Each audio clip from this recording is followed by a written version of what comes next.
I tried intermittent fasting for 30 days. The results shocked me. Have you ever heard of intermittent fasting? It's one of the most popular weight loss diets out there, but it's also one that can be difficult to stick to. In this video, I'm going to share my experience with intermittent fasting after doing it for 30 days straight. I'll go over the pros and cons so you can decide if this diet is right for you. Let's get into it. Intermittent fasting has become really popular in recent years because it's a simple way to lose weight without having to track calories or macros. This eating plan alternates between periods of eating and fasting. There are different ways to do intermittent fasting, but the most common ones are the 16-by-8 method, which means you fast for 16 hours and only eat during an 8-hour window. Or you can try the 5-2 diet, where you eat normally for 5 days a week and then restrict your calories for 2 days.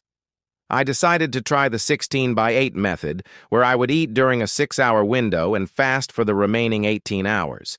During my eating window, I could eat whatever I wanted, but I didn't take advantage of that. Instead, I decided to eat healthy foods like chicken, rice, vegetables, fruit, and yogurt. I wasn't very hungry during my fasting window because I drank plenty of water. Sometimes I did feel a little bit hungry, but it went away pretty quickly. The hardest part about intermittent fasting for me was not being able to eat when I wanted to. For example, if we go out to dinner with friends, I would wait until everyone else was done eating before I started my meal so I could stick to my eating window. It was kind of annoying, but I got used to it after a while. I would say the second hardest thing about intermittent fasting was giving up snacks. As someone who loves to snack, this was a huge challenge for me. But I found that drinking a glass of water usually helped curb my appetite. During the first few days of intermittent fasting, I experienced some side effects like headaches and fatigue. However, these side effects went away after a few days, and overall, I felt great while doing intermittent fasting. I actually had more energy throughout the day than I normally do. I also noticed that I was more focused and had better mental clarity. At first, I was worried that intermittent fasting would make me grumpy, but it actually had the opposite effect. I was in a better mood while doing intermittent fasting. That's because when you fast, your body produces something called human growth hormone, and this hormone has been shown to improve your mood. One of the biggest benefits of intermittent fasting is that it helps you burn fat. When you fast, your body uses up its glycogen stores for energy. Glycogen is a form of glucose that's stored in your liver and muscles. Once your body uses up its glycogen stores, it starts to burn fat for energy. This process is called ketosis. During ketosis, your body produces molecules called ketones that can be used as an alternative fuel source. Not only does intermittent fasting help you burn fat, but it also helps reduce insulin resistance. Insulin resistance is a condition where your body's cells don't respond to insulin properly. This can lead to high blood sugar levels and excess fat storage. By reducing insulin resistance, intermittent fasting helps your body use glucose more efficiently, which can lower your risk of developing type 2 diabetes. Another benefit of intermittent fasting is that it reduces inflammation in the body. Chronic inflammation has been linked to many diseases, including heart disease, cancer, and diabetes. Intermittent fasting reduces inflammation by reducing the amount of time your body spends processing food. When you eat, your body produces inflammatory compounds to help digest the food. The less time your body spends digesting food, the less inflammation you'll experience. In addition to reducing inflammation, intermittent fasting also helps boost the immune system.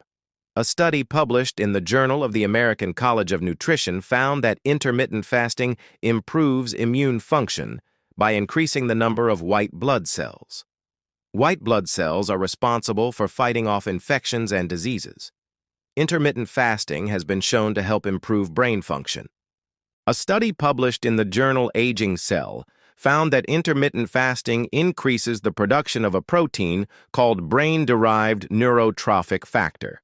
This protein is important for the growth and development of new brain cells. It also plays a role in memory and learning. Another study published in the journal Neurobiology of Aging found that intermittent fasting improves cognitive performance in older adults. It wasn't all good news, though. While I did experience some amazing benefits from intermittent fasting, There were also some downsides. One of the biggest downsides is that I was constantly hungry. I could never really get full on the small amount of food that I was eating. This made it really hard to stick to my diet. Another downside is that I was constantly thinking about food. All I could think about was when I would be able to eat next. This made it really hard to focus on anything else. And finally, I was very tired all the time. No matter how much sleep I got, I was always exhausted. This made it hard to work out and do anything else. So what happened when I stopped doing intermittent fasting? After stopping intermittent fasting, I started to gain weight almost immediately. This was because I was no longer burning fat for fuel, and my body was reverting back to its normal state. I also started to feel hungrier and less satisfied after meals. This is a common side effect of stopping intermittent fasting. Your body gets used to not eating for long periods of time.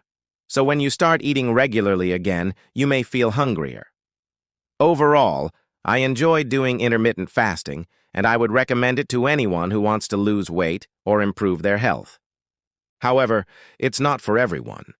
If you have a history of disordered eating or if you're pregnant or breastfeeding, you should not do intermittent fasting. You should also talk to your doctor before trying intermittent fasting. Here are my final thoughts on intermittent fasting. It's a great way to lose weight and improve your health, but it's not easy. It takes a lot of willpower and discipline to stick to. If you're not ready to commit, then don't do it. There are other ways to lose weight and improve your health that don't require as much sacrifice. But if you're willing to put in the work, then intermittent fasting can be a great option. It's definitely worth giving a shot. You have nothing to lose and everything to gain. If you're looking for a way to simplify your eating habits and improve your health at the same time, then intermittent fasting may be the perfect solution for you. By following the tips above, you can set yourself up for success and achieve your goals. Just remember to listen to your body and take it slow. Give it a shot. You might be surprised at what you're capable of. Thank you for watching. I hope you enjoyed this video. If you did, please hit the like button below and subscribe for more videos like this. Thank you for watching. I hope you enjoyed this video. If you did, please hit the like button below and subscribe for more videos like this.